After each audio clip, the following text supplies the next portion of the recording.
you said that the president will not stop or suspend the operations of Yes, POGOs that's what he said. following the recommendation of PAGCOR. But you said before that the government is waiting for, or the president is waiting for a comprehensive report on all the issues kung saan involved yung POGOs. Did the president consult with other agencies as well to get parang a better view or yung tungkol dito sa issue ng mga POGOs, sir? Apparently, he has enough basis to say not to stop or suspend, apart from PAGCOR's recommendation or report. How can you say that he has enough basis, sir? Because he has already decided it. The president does not decide just like that. He's a very cautious person.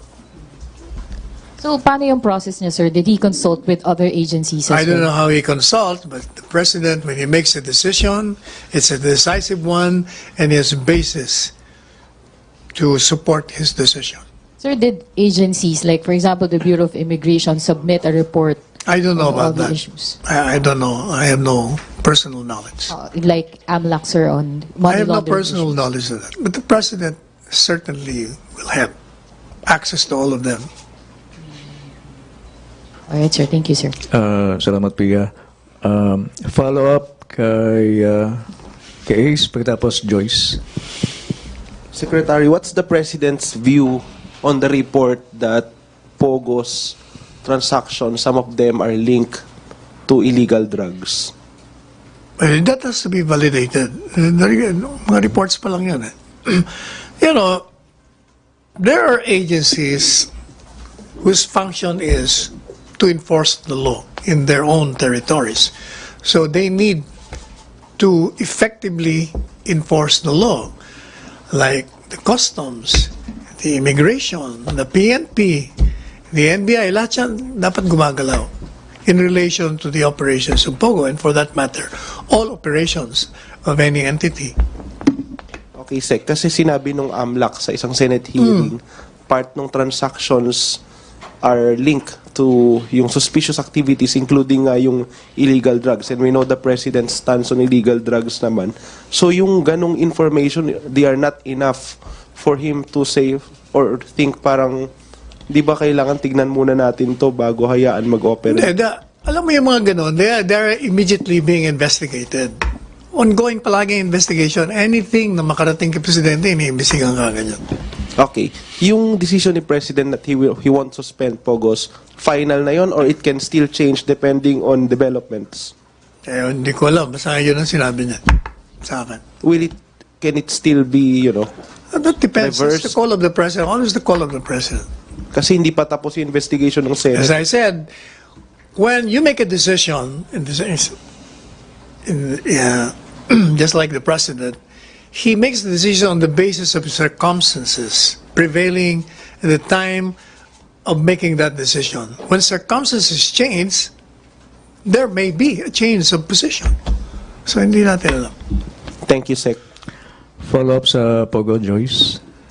Sir, can we say that what we get from POGO outweighs the social ills or issues associated with it? You know yung sinasabi niyang social ills, that has been with us for the longest of time. The same problems crop up when the Koreans came.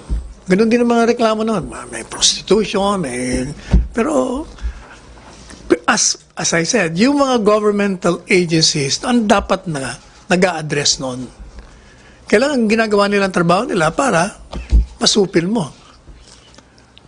Kung baga, you cannot be burning the entire house just because there are so many rats there.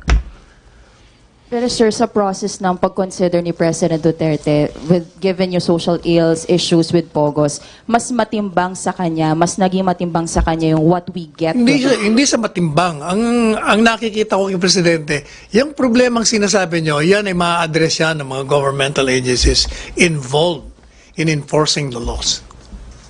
And then, sir, you mentioned kasi malaking bagay sa COVID-19 response yung what we get from POGO. So, once this issue is already sorted or resolved na yung COVID, will then be consider suspending or at least being mas kahit pa mahigpit sa kahit POGOs? walang COVID-19, yung nakukuha natin sa POGO ay malaki. Kung 22 billion, there's so many projects to be funded by this government. Okay, sir. Follow-up, Joyce? No more? Still on Pogo? Pia? Follow-up?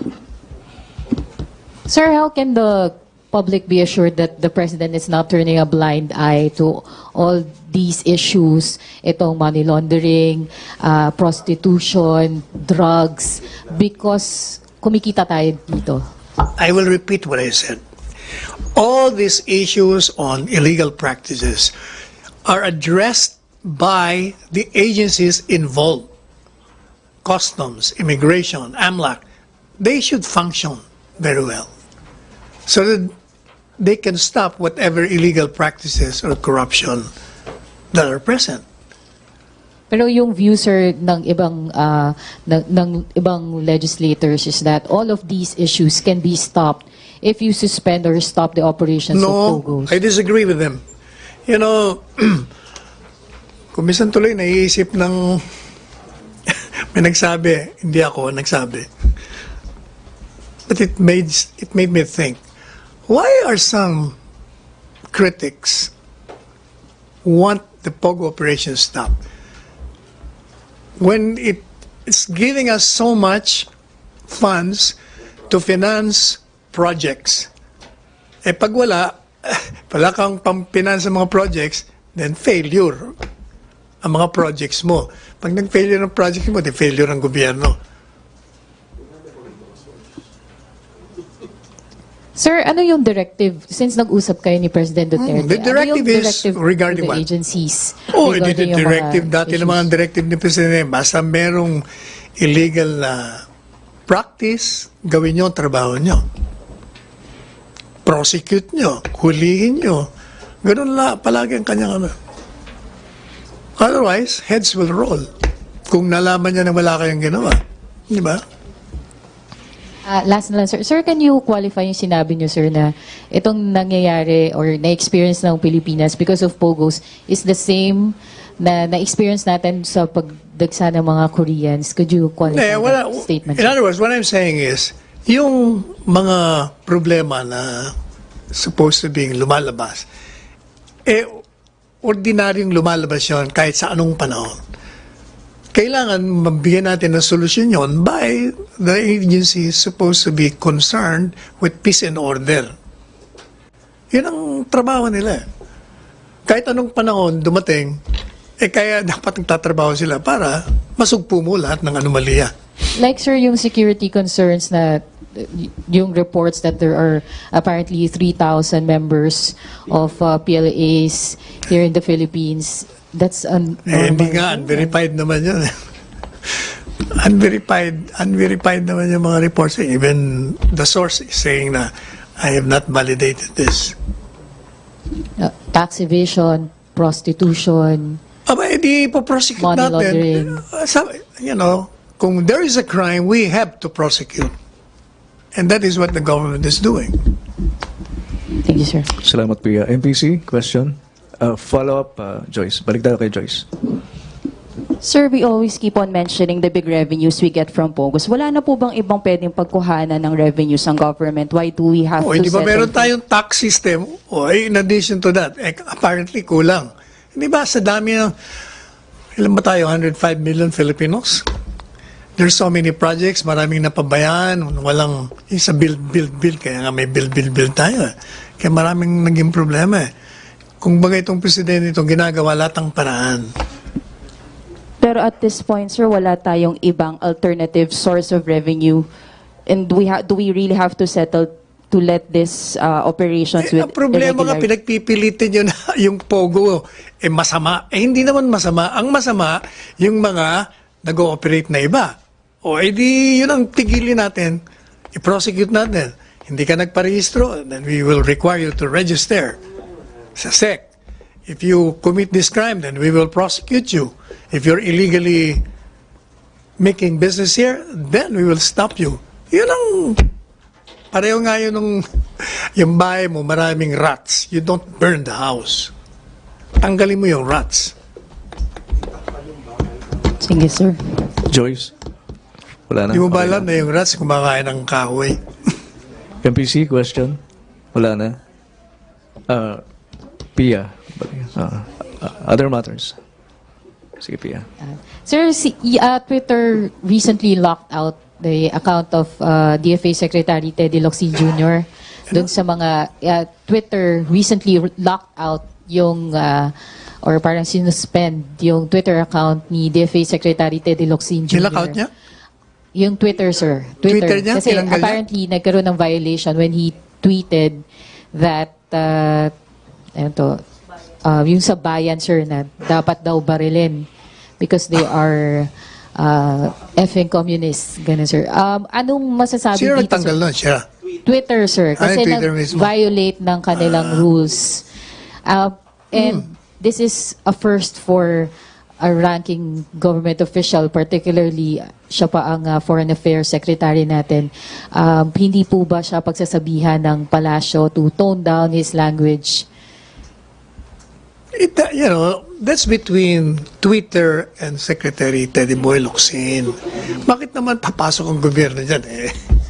Yun ang kanyang means of communication. Doon siya effective. Ba't namin pagsasabihan na tuwigilan mo yan kung effective siya doon? Eh, He kasi, is a sir, responsible government official and effective in his job. so, walang nakikitang problem, sir, yung sa language, na ang palasyo dun sa language na ginagamit ni DFA Secretary Locsin, considering na dapat nangunguna siya sa pagiging diplomatic. Go beyond the language. Look at the meat and the essence and the substance of what he is saying. Just like the president.